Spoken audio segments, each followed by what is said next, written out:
মা মরলে মা পাওয়া যায়, বাপ মরলে বাপ পাওয়া যায়, বউ মরলে বউ পাওয়া যায় না। এক মুরব্বী চাচাই কয়, এই বেদব, তোর মা বাপ মরার পরে ফাইলে কেমনে আর বউ ফাইলে না কেমনে, এটা বুঝাই দে, তোর গানোর ব্যাখ্যাটা দে।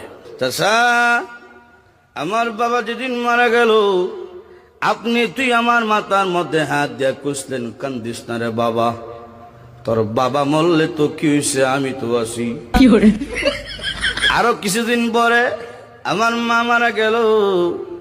মা মারা যাওয়ার পরে এলাকার বৃদ্ধ বৃদ্ধ মহিলা আয়া কইল, কান্দিস না রে, সব একদিন মরতে হইব, কান্দিস না, তোর মা মরলে কি হয়েছে, আমরা তো আছি রে বাবা। আরো কিছুদিন পরে আমার বউ মারা গেল। বউ মারা যাওয়ার পরে এলাকার কোনো বেচাইয়া হইল না, কান্দিস না, আমরা তোর লাগে আছি। বুঝলেন, হার আছে বুঝছে কি দেয়।